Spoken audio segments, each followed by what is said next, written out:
noite, graça e paz, tudo bem, gente? Muito bem, legal, prazer estar aqui com todos. Se o pessoal que estiver aí no fundo quiser vir aqui mais para frente, fica melhor para nós visualizarmos, né? Porque às vezes vocês ficam escondidos atrás da coluna e eu preciso ficar para querer fazer aí um visual com vocês, tá bom? Tem lugares aqui, mas fiquem à vontade, nós estamos em casa, tá bom, gente? Estamos nessa série aqui, A Mente em Jogo, e para os desavisados é por conta da Copa, né? Então nós fizemos esse link, tá? Então tem um campo aí, tem uma arquibancada de fundo e tal. E a gente já é a terceira mensagem, né, pastor? É a terceira mensagem desse tema. A gente fecha domingo que vem, na última, tá bom? Muito bem. Então a gente já falou de manhã sobre isso. E eu quero começar com vocês então, gente, falando sobre a mente espiritual e o que não é uma mente espiritual. Porque para a gente pensar no que é, a gente às vezes ajuda muito pensar no que não é. A gente vem com uma mentalidade, né, já construída de anos e tal, que a gente aprendeu, que a gente, da nossa cultura, vamos dizer assim, do que seria uma mente espiritual, né? Então se eu perguntar para alguns aqui, olha, como é que você identifica uma pessoa espiritual? Né? Como é que você sabe se uma pessoa é espiritual ou não é? E talvez eu vá ouvir assim, olha, as pessoas espirituais, elas frequentam igrejas, não é? As pessoas espirituais, elas estão ofertando a sua vida, os seus recursos, o seu tempo, o seu talento, tal, estão, né, ajudando as pessoas, estão envolvidas nos projetos sociais, e tudo isso é muito bom. Nós estamos sempre incentivando as pessoas aqui para que realmente estejam nessa pegada, né? Agora, isso não é sinal de espiritualidade, necessariamente. Pode ser que sim, pode ser que não. O que faz a diferença? É a motivação. Então a pessoa pode estar fazendo isso com a motivação errada. Ela pode estar querendo se autopromover, por exemplo. Então ela pode estar envolvida nas coisas para que o nome dela apareça. Então ela faz uma selfie, ela posta quando ela ajuda alguém. Não estou dizendo que é errado isso, mas a gente tem que tomar cuidado com o nosso coração. O nosso coração, ele é enganoso, percebe? Então, agora, se ao invés da autopromoção, a gente faça isso com compaixão, a gente faça isso com um sentimento de adoração, e que a gente realmente esteja preocupado em promover o reino de Deus e não a minha imagem, aí a gente começa a falar de pessoas que entenderam o que é o mundo espiritual. Percebe? Então, quebrando esse paradigma aí, que às vezes a gente acha que, né, pessoa espiritual é porque ela está sempre em todos os cultos, ela dá suas ofertas, ela é dizimista e ela participa dos projetos. Não necessariamente, tá bom? Então vamos dar uma olhada num texto que talvez seja o texto mais clássico para falar sobre isso, que é 1 Coríntios capítulo 2. Quero convidá-los aí a abrir a Bíblia, ou ligar aí o seu app, compartilhe com a pessoa do seu lado. Nós não vamos projetar nada hoje, que é para tirar você da zona de conforto. Entendem? Muito bem. Então, Paulo escrevendo lá para os corintianos, no capítulo 2, igreja que deu trabalho essa, viu, gente? Eu sou corintiano, mas não é fácil não, viu? Essa igreja aqui deu trabalho para Paulo. Então diz assim, eu vou ler na Almeida 21, que é uma versão que eu gosto. A partir do versículo 14 fala assim: o homem natural não aceita as coisas do Espírito de Deus. Não aceita. Pois lhes são absurdas. E não pode entendê-las, pois se compreendem espiritualmente. Então esse homem natural não consegue entender as coisas do Espírito. Mas aquele que é espiritual, agora já é um outro grupo, compreende todas as coisas, ao passo que ele mesmo não é compreendido por ninguém. Olha só, pois quem jamais conheceu a mente do Senhor para que possa instruí-lo? É uma pergunta. E aí ele diz, nós temos a mente de Cristo. Olha o capítulo 3, na sequência. Irmãos, não vos pude falar como a pessoas espirituais, mas como a pessoas carnais, como a crianças em Cristo. O que vos dei para beber foi leite, e não alimento sólido, pois não podíeis recebê-lo, e nem mesmo agora podeis, porque ainda sois carnais. Visto que, olha o argumento que ele usa dos carnais, visto que há invejas e discórdias entre vós, por acaso não estão sendo carnais? Vivendo segundo os padrões puramente humanos? Então, o que Paulo está colocando aqui? Até aqui, gente. Paulo ele coloca 3 grupos de pessoas aqui, vocês perceberam? Então, primeiro ele fala do homem natural. Esse homem natural, ele não conhece a Deus. A mente dele, do grego psíquicos, é uma mente psíquica apenas, ok? É uma mente racional. Ele precisa de argumentos lógicos para entender as coisas. Ele não é uma mente ativada pela fé. Não é. Ele não consegue entender, por exemplo, como Deus se move no mundo invisível. Se nós formos falar de um ser invisível, ele vai ficar meio confuso. Ah, mas eu não estou vendo o que você está me falando. Né? Se a gente for falar do sacrifício de Cristo na cruz, ele vai falar, mas não faz sentido. Por que alguém precisaria morrer por mim? Eu não estou devendo nada para ninguém. Ele não entende que ele está em dívida com Deus, com o Pai. Ele não entende. Então, se nós formos falar, não, mas existe uma justiça divina, ele vai falar, não, nós temos que, é o aqui e o agora, a gente tem que resolver as coisas aqui. Então esse homem natural, ele não consegue entender as coisas que estão acontecendo nesse mundo espiritual, nesse mundo invisível. Ele quer o preto no branco. Então a mente dele está focada apenas em resultados aqui visíveis, coisas que ele consegue palpáveis. Então ele não enxerga esse mundo espiritual. E aí ele vai dizer assim, mas tem um outro grupo, que é o contrário. Esse grupo de homens espirituais já foram revelados pela palavra de Deus. Eles foram já iluminados. Entende? Aí eles já entenderam que eles eram pecadores e que precisavam de um Salvador. Então essa mente espiritual, ela é movida pelo Espírito de Deus. Essa mente espiritual quer refletir o caráter de Cristo. Essa mente espiritual, ela ouve e obedece à voz de Deus.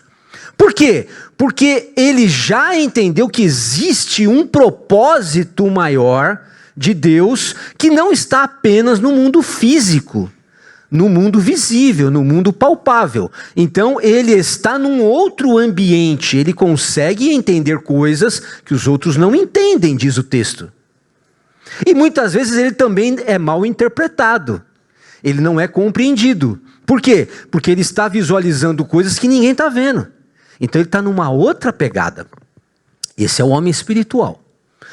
Mas aí Paulo coloca um terceiro grupo que a gente, mas que terceiro grupo é esse? Não existe só os que conhecem e os que não conhecem? Né? Que grupo é esse que Paulo fala que são carnais? São pessoas que conhecem a Cristo, que provavelmente são convertidas, em algum momento ele fez uma conversão em direção a Deus, mas ele não deu sequência. O texto diz que eles são crianças na fé. O texto diz que eles são meninos, que eles são imaturos, que eles não evoluíram, que eles não cresceram. Sabe aquela parábola do semeador que Jesus conta?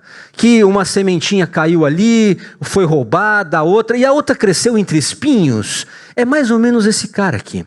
Por quê? Porque os espinhos, as preocupações da vida, os prazeres, vão sufocando aquela semente, aquela arvorezinha que estava crescendo, e não deixa ela crescer.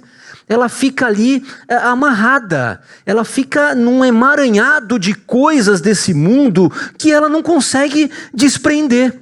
Então ela nunca avança. E aí Paulo fala assim, eu já queria dar comida para vocês precisavam estar almoçando com a gente na mesa, mas eu preciso deixar a mesa, pegar uma madeira e dá na boquinha de vocês. Porque vocês ainda não conseguem comer. Vocês vão engasgar se eu der uma comida, se eu der carne, proteína. Entendeu? Vocês vão engasgar. Então, ele compara esse grupo aqui de carnais como bebês espirituais. Bebês. Pessoas que estão sempre querendo a comidinha na boca. Sabe? Pessoas que não avançam. Pessoas que não evoluem. Pessoas que não se desafiam.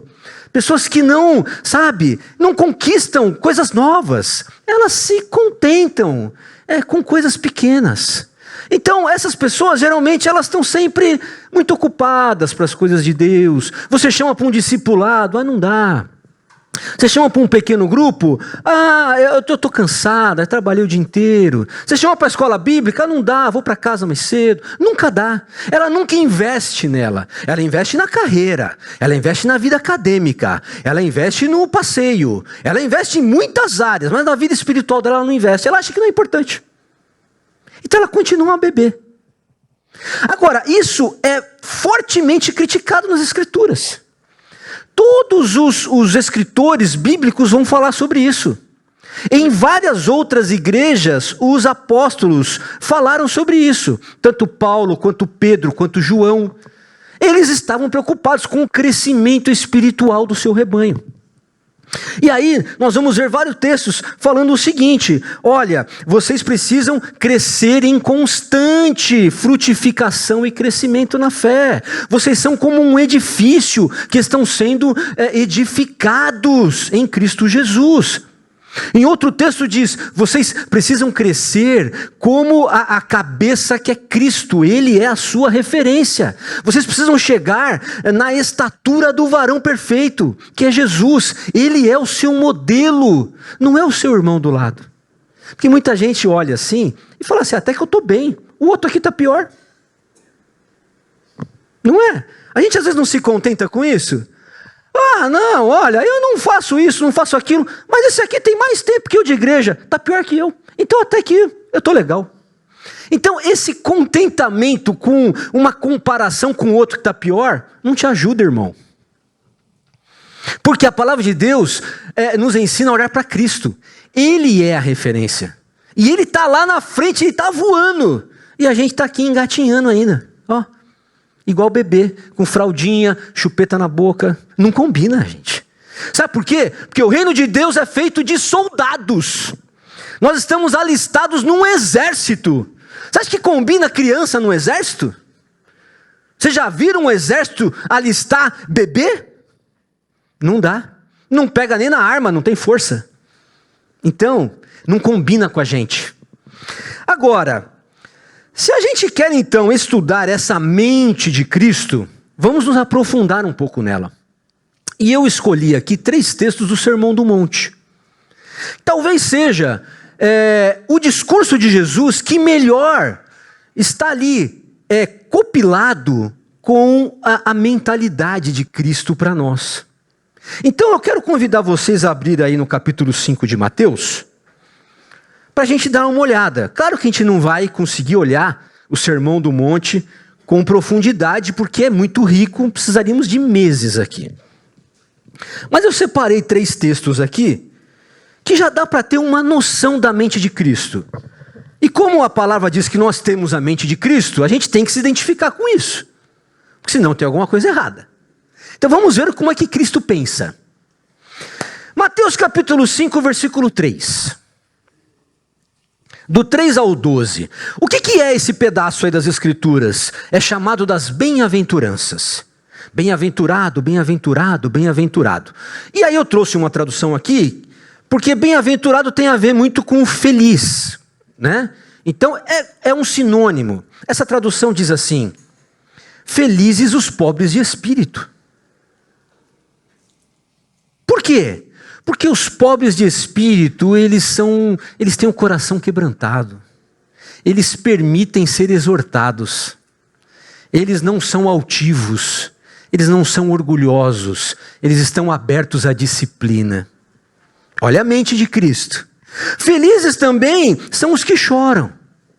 Porque os que choram entendem que nos momentos difíceis da vida, Deus está nos ensinando algo. É um momento de aprendizado. Então, muitas vezes as perdas são ganhos para os homens espirituais. Jesus sabe disso. Ele está ensinando isso para o seu povo. Olha a mente dele. Felizes os humildes. Sabe, aqueles que não querem se impor em toda situação, que não querem ter razão sempre. Eles são humildes, eles se amoldam ali, às vezes, a alguns cenários complexos, difíceis, sem querer, estar no controle, no domínio da situação. Felizes são os injustiçados, porque eles confiam na justiça de Deus. Então eles estão em paz, né? Felizes os misericordiosos, porque eles aprenderam que a misericórdia faz parte do processo da relação humana. A misericórdia faz parte de você entender e compreender o irmão que está falhando com você. E que assim como Deus é misericordioso com você que erra sempre, você também precisa expressar essa misericórdia, essa compaixão com seu irmão. Então felizes são esses. Felizes são os puros de coração, que não ficam intentando o mal a cada situação, que estão abertos para o trabalhar de Deus. Felizes são os pacificadores, que eles não estão ali para criar uma competição, uma guerra, uma divisão nos seus ambientes, mas eles estão ali pacificando, compreendendo os cenários, abraçando as pessoas, botando uns panos quentes muitas vezes, é necessário. Felizes são os perseguidos e os afligidos pelo meu nome, diz o Senhor, porque eles estão lutando contra esse sistema, contra esse pecado. E eles vão ser perseguidos mesmo. Os cristãos, a mente espiritual vai ser perseguida. Por quê? Porque as pessoas não nos compreendem. Então nós estamos lutando contra esse sistema maligno. E a gente vai ser perseguido. E aí ele fecha esse período aqui, esse texto, esse trecho, dizendo o seguinte: porque vocês terão uma grande recompensa no céu. Então percebam a mente de Cristo, ela projeta para a eternidade. Aqui vocês vão chorar, aqui muitas vezes vocês não vão ter razão, aqui outras vezes vão passar por cima de você, aqui talvez vocês vão ter algumas perdas, mas fiquem tranquilos, há um propósito maior. Eu estou olhando lá na frente, então confiem em mim. Há um propósito eterno para a vida de vocês. Diferente da mente carnal, da mente natural, que ela quer ter poder e controle nas situações. Então olhem para esta lista aqui e olhem o contrário dela, né? Felizes, o que os homens naturais eles vão dizer? Felizes são os altivos, felizes são os prepotentes, felizes são os que dominam sobre os outros, felizes são os que se alegram quando os outros estão chorando, porque eu estou rindo. É melhor chorar a mãe do outro do que a minha, não é esse o ditado? É esse, essa é a mente natural. Essa é a mente carnal. Entende? Se ele está sendo injustiçado, é problema dele. O importante é que eu estou conquistando, eu estou avançando, eu estou bem na fita. Então a mente natural, ela quer ter poder, ela quer ter controle, ela quer estar dominando o cenário. Mas a mente espiritual entende que o eterno tem um propósito maior e eu não preciso brigar toda hora pelos meus direitos. Então a mente espiritual, ela vai num outro caminho. Então a gente olhando para isso daí, eu lembrei da chamada de Jesus lá para os pescadores, né? Os discípulos que estavam pescando. Pedro, André, Tiago, João, eles estavam controlando a vida deles. Não tinha nada de errado, eles estavam trabalhando, pescando, né? Eles tinham lá negócios de pesca, as suas redes, os seus barcos. E a vida deles estava na mão. Eles trabalhavam, pagavam suas contas, sustentavam sua família. Estava tudo sob controle. Mas Jesus encontra com eles e fala assim: gente, eu tenho outros propósitos para vocês. Eu quero que vocês abandonem isso daí, abandonem o controle da vida de vocês, entreguem na minha mão. Vem caminhar comigo e nós vamos pescar homens. Percebem a ressignificação da vida? Fala assim: olha, vocês vão entregar o controle e o poder das mãos da vida de vocês, vão confiar que eu vou dominar. Eu estou no controle. Podem me seguir que nada vai faltar. E vocês vão experimentar coisas que vocês nunca viram.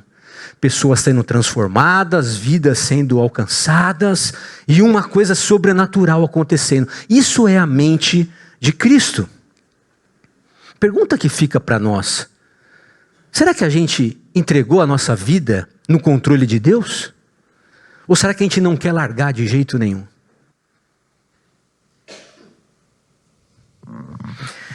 Muito bem, vamos avançar. Continua no capítulo 5, versículo 21. Diz aí, olha só, 5 do 21 ao 24. É um texto interessante. Vocês ouviram o que foi dito a seus antepassados: não mate. Se cometer homicídio, estará sujeito a julgamento. Esta era a lei lá do Velho Testamento. Eu, porém, lhes digo. Então Jesus está ressignificando agora este mandamento. Que basta irar-se contra alguém para estar sujeito a julgamento.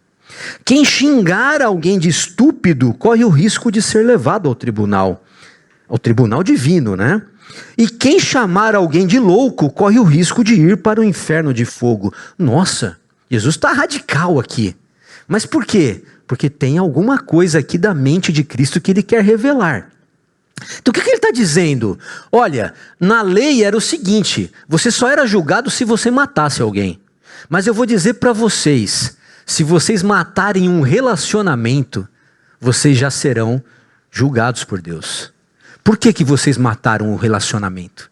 Aqui o foco está todo na relação com o outro, na relação com a pessoa.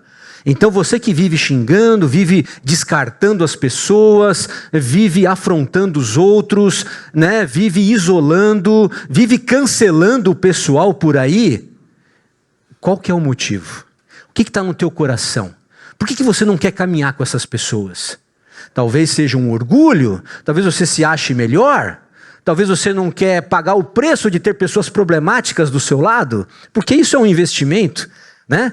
Isso gera tempo, gera energia, gera muitas vezes recursos que você tem que estar ajudando. Então tem muita gente que fala assim: eu nem pergunto se a pessoa está precisando de alguma coisa, porque se ela estiver precisando, ela vai falar, eu vou ter que ajudar. Então é melhor eu nem saber. Não é isso? A mente carnal é assim, gente. Essa é a mente natural. Então é melhor eu nem saber da necessidade do outro. Eu já tenho tantos problemas, eu preciso cuidar de mim, porque ninguém vai vir me ajudar. Então essa é uma mente egoísta. É uma mente que não tem fé, que Deus está no comando. Então ela acha que tudo é na força do braço dela. Entendeu? Então se eu não acordar cedo, se eu não conseguir o meu dinheiro, se eu não correr atrás, ninguém vai me ajudar. Então ela esquece da provisão de Deus, ela esquece do cuidado de Deus, ela esquece de tudo. Ela acha que ela está no comando, ela está no controle. Então ela tem que se esforçar cada vez mais. E gente, sinceramente, essas pessoas estão cada vez mais esgotadas. Por quê? Porque essas pessoas não conseguem dar conta da sua própria vida. Essa aqui é a verdade. Nenhum ser humano dá conta dos seus próprios problemas sem Deus, sem a ajuda de Deus e sem a ajuda dos irmãos. Porque como é que Deus ajuda as pessoas? Não, eu não vou ajudar, mas Deus vai ajudar. Mas Deus vai ajudar como? Ele vai vir do céu, vai derrubar aqui vai cair um relâmpago, o que é? Ele vai usar pessoas para ajudar outras pessoas. E é assim que está o movimento de ajuda de Deus. Ele toca no coração de um, esse coração está sensível à voz de Deus, fala: opa, eu vou fazer a minha parte. Senhor, eu estou aqui para ajudar os meus irmãos. Então, este daqui é o propósito da mente de Cristo, é estar atento aos meus irmãos, aos meus relacionamentos. Mas olha como o texto continua, preste atenção que detalhe aqui, ó. Portanto, é meio que uma conclusão do que ele está querendo dizer. Se você estiver apresentando uma oferta no altar do templo, e se lembrar de que alguém tem algo contra você, olha, não é nem você que tem algo contra alguém. Se alguém tem algo contra você, deixa ali a sua oferta. E vá lá reconciliar-se com a pessoa. E depois você volta e apresenta a sua oferta. Então, o que a mente de Cristo está nos ensinando aqui? que pessoas são mais importantes do que posses. O seu dinheiro, ele tem que estar sim disponível para Deus, mas não a qualquer preço.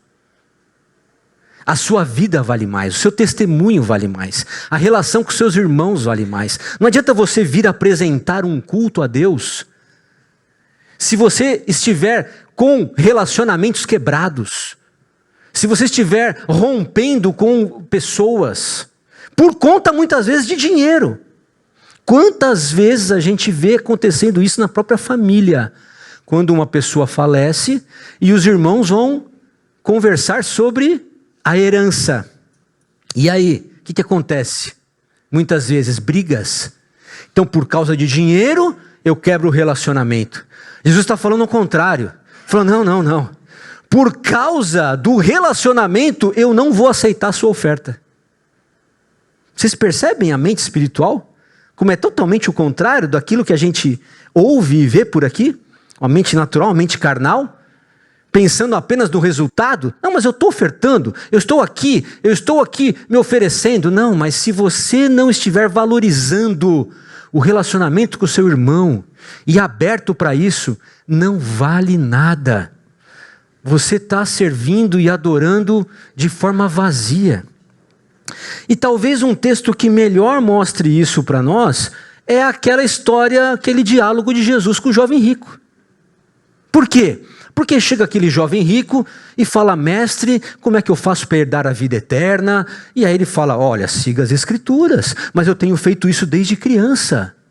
Desde criança. E aí ele falou, bom, você faz tudo? Não, faço tudo. Ah, então tá bom. Então, já que você quer dar um passo a mais e entender o que realmente é o propósito de Deus, uma vida espiritual, o reino de Deus, então faz o seguinte, pega a grana que você tem, vende e vai entregar àquelas pessoas que estão precisando de você, que estão aí do seu lado. Sabe, aqueles necessitados, aquele seu vizinho que está precisando de uma ajuda, aquela pessoa da sua família, que é muitas vezes descabeçada, que não tem aquela gestão financeira como você tem, né? Ou acontece só na minha família isso daí? Percebe? Percebe? Então tem em todo lugar, gente. A gente não quer ajudar mais, porque a gente já ajudou, e a pessoa continua errando, quebrando a cara, sabe, fazendo coisa errada. Você fala, meu Deus, até quando? É até quando Deus tocar no teu coração, que ali é o momento que você precisa ajudar. Então, essas pessoas, percebem aqui, o jovem rico estava ali. Aí ele falou assim, não, espera aí. Então, o que a mente de Cristo está dizendo? Que o seu dinheiro, tudo que você conquistou, as suas boas obras, tudo que você fez, você é um judeu perfeito, você é um cara exemplar. Não, legal, só que você não está olhando para o necessitado. Então eu quero que você pegue a sua grana e vá ajudar o necessitado. Depois que você tiver essa relação com essas pessoas, essa ajuda, valorizar essas pessoas, aí você vem e me segue, porque aí você vai entender o que é realmente amar vidas, transformar corações, e aí você vai caminhar comigo, porque você já vai estar pronto, porque você se desprendeu daquilo que estava te segurando. E a gente sabe que a história não acaba bem, porque o rico faz o quê?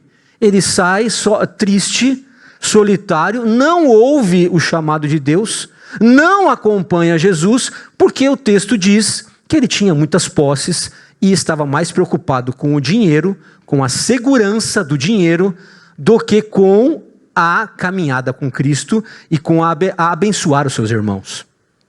Então, posses tem muito a ver com segurança, porque o dinheiro te dá segurança, uma falsa segurança.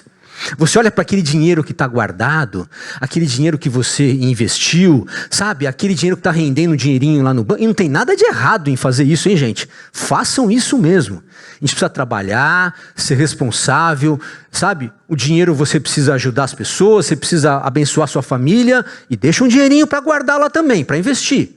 A gente tem que ser precavido, mas isso não pode ser um motivo para você dizer que está seguro. Aquela riqueza, aquele dinheiro, o seu patrimônio é uma ilusão. Se você achar que é aquilo que te dá segurança no seu coração, não dá. A palavra do Senhor diz que as riquezas, elas causam uma falsa sensação em nós de que nós estamos seguros.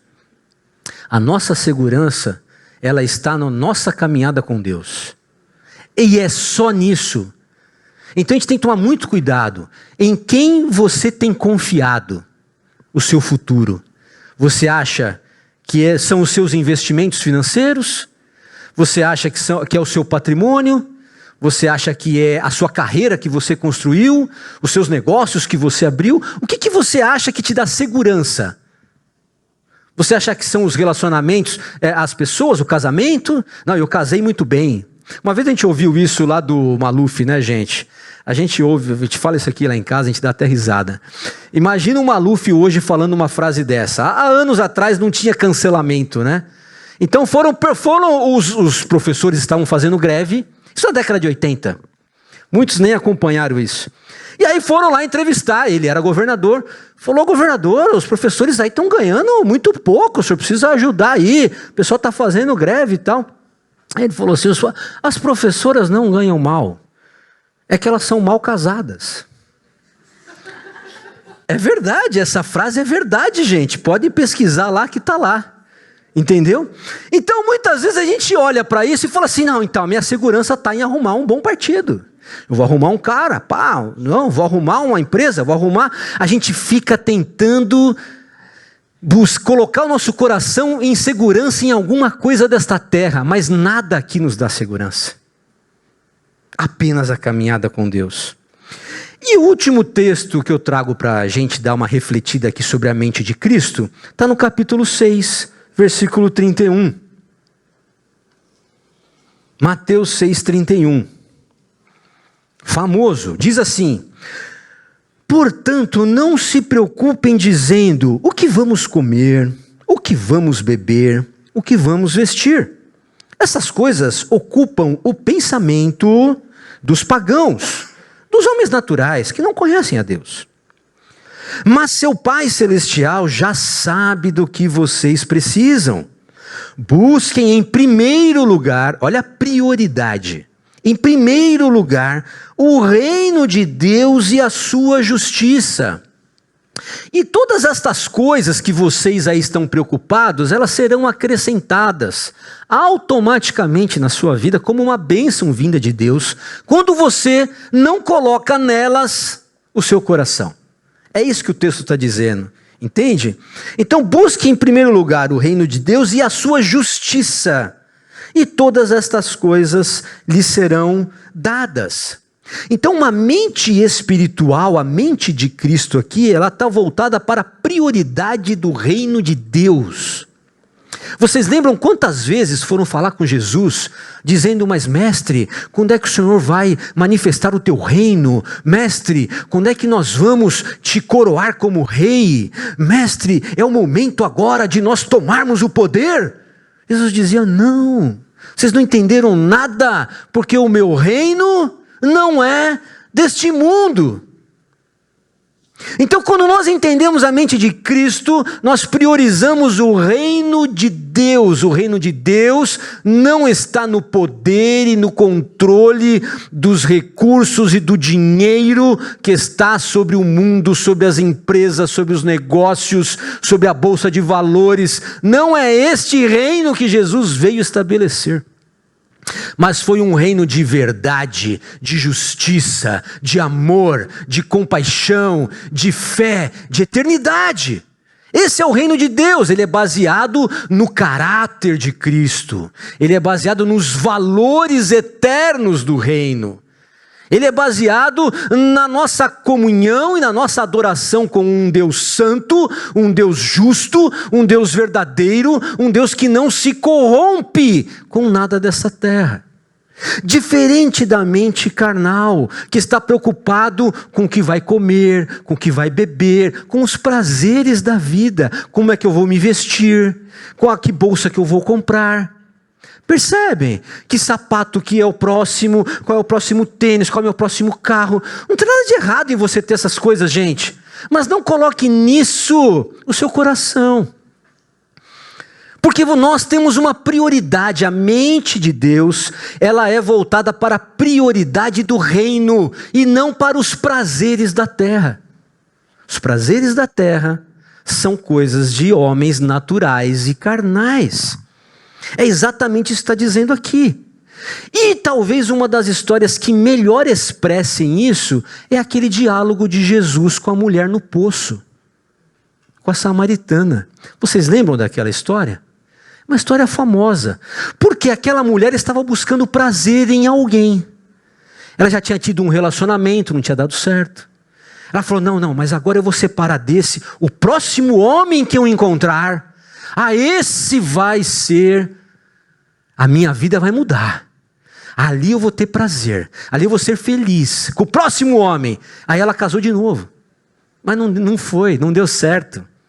E aí ela falou, não, mas é aquele então, é que eu não escolhi bem. Aquele não tem os defeitos desse, mas ele tem outros defeitos. Entendeu? Então, e ela ficou terceiro, quarto, quinto relacionamento, buscando ser feliz, prazer, satisfação do coração. E ela não encontrou isso. Quando ela encontrou Jesus no poço, Jesus falou assim, você tem buscado sua satisfação nos seus relacionamentos. Era isso que ele estava querendo dizer. Você já teve vários homens, hoje você não tem, o que você tem não é seu, mas a água que você está vindo buscar aqui no poço, olha a analogia de Jesus, você vai tomar ela agora e daqui a pouco você vai ter sede de novo. Então, o próximo homem que se você se relacionar, você vai se satisfazer por uma noite, por um ano, por algum tempo. Mas daqui a pouco você vai ter sede de novo. E você vai precisar de uma outra dose para satisfazer o seu desejo do seu coração. O coração é assim, gente, ele é insaciável. Coração humano é insaciável. E ele fica buscando cada vez mais prazer e satisfação nas coisas, nos objetos, nas pessoas, e nunca é preenchido. Sabe por quê? Porque o coração humano, quando nós caímos lá com Adão e Eva lá do paraíso, nós fomos expulsos de um lugar perfeito. Ali nós éramos totalmente preenchidos. Então quando nós caímos e decidimos caminhar sem Deus, ali foi a decisão da humanidade, eu não preciso de um Deus, eu vou caminhar sozinho, eu sou o meu próprio Deus, eu tomo as minhas decisões. O que aconteceu? Nós fomos expulsos daquele lugar que era perfeito, ali nós tínhamos satisfação plena, porque nós estávamos com Deus todos os dias, e Ele nos satisfazia, em tudo, era perfeito. O Éden era o jardim das delícias do homem, ali o nosso coração estava preenchido. Quando nós somos expulsos daquilo, nós ficamos com vazio. E o homem busca toda hora voltar a esse paraíso, mas ele não consegue sozinho. Ele não consegue. Então o coração dele está sempre buscando preencher o desejo e as coisas para satisfazê-lo, mas ele não consegue. Então não é o próximo relacionamento, não é a próxima compra no shopping, não é a próxima dose de droga, de álcool, não é a próxima festa, não é nada disso que vai preencher o seu coração. E Jesus fala para a mulher assim, se você soubesse, a água que eu tenho para te dar, é uma água que quando você beber dela, vai jorrar rios de água viva dentro de você, e você nunca mais terá sede. O que ele está dizendo ali? A mente espiritual de Cristo é essa. Se você estiver bebendo na fonte certa, você não precisa buscar em outra fonte nenhuma, porque a fonte de Cristo é suficiente. Todas as outras coisas são doses ilusórias que enganam e sabotam a nossa mente. Mas quando nós bebemos na fonte certa, que é Jesus Cristo, nós não temos carência de mais nada. É isso que é viver com Deus. É isso que é uma mente espiritual. Percebem? Nós vamos cantar mais uma música aqui, para a gente fechar. E eu quero fechar com vocês da seguinte forma. Podem vir aqui o pessoal, cadê? Opa, estavam lá. Eu estou olhando para cá, ou vocês estavam lá? Muito bem. Pessoal, vamos ter um momento com Deus agora. Porque talvez você se identificou com um desses grupos. Eu não sei com qual deles. Talvez você olhou para tudo isso e falou assim, bom, talvez eu seja um homem natural ainda. Talvez eu ainda não conhecia esse Deus sobrenatural. Talvez eu ainda não consigo entender esse movimento espiritual que está acontecendo. Eu sou muito racional. Eu preciso, ter certeza para dar o próximo passo. Eu não ando pela fé. Talvez você já seja um homem espiritual e se identificou com tudo o que eu falei aqui. Glória a Deus por isso, está no caminho certo. Continue assim. E talvez você se identificou como um grupo dos homens carnais, uma mente carnal, que achou que estava caminhando bem, mas na verdade você não passa da próxima fase, nunca. Sabe aquele jogo de videogame que você nunca consegue passar de fase? Será que a sua vida está assim? Vamos fechar nossos olhos. Tem um momento com Deus agora.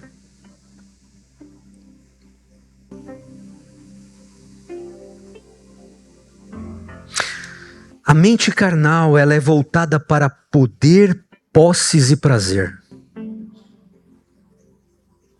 A mente espiritual é voltada para propósitos, prioridades do reino e pessoas, relacionamentos com Deus e com o meu irmão. A mente carnal, ela busca significado, segurança e satisfação nas pessoas e nas coisas desta terra. A mente espiritual não busca isso em lugar nenhum, porque já encontrou tudo isso em Cristo Jesus.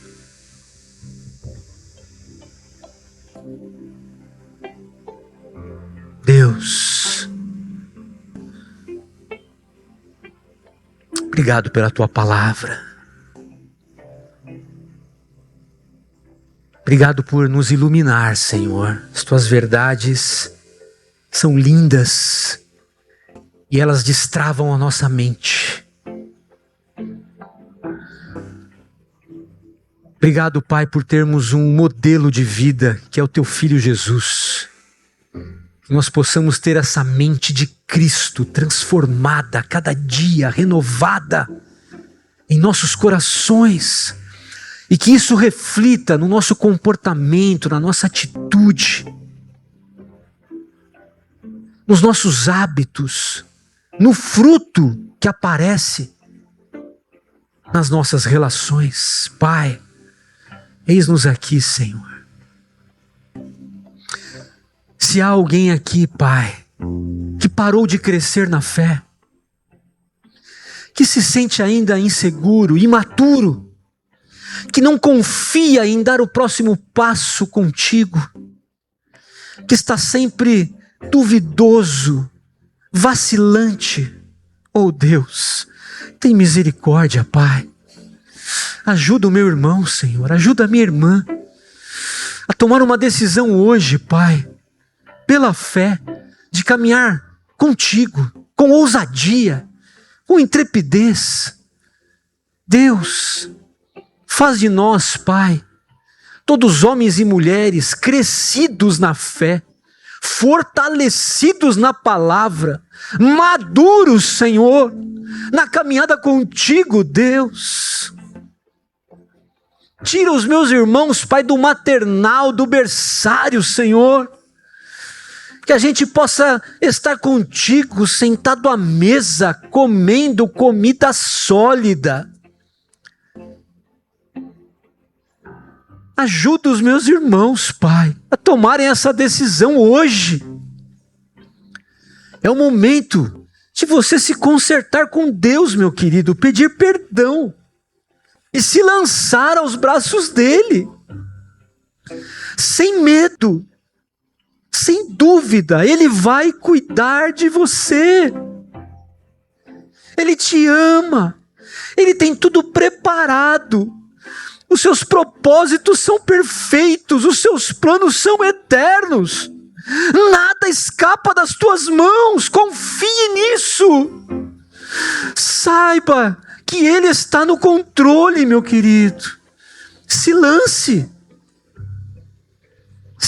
do barco, saia nadando em direção a Jesus. Ele está te esperando. Ele quer ter uma caminhada poderosa, cheia de milagres, cheia de sinais, coisas sobrenaturais. Ele está aguardando apenas o seu sim. Ele está batendo aí. Obrigado, Deus.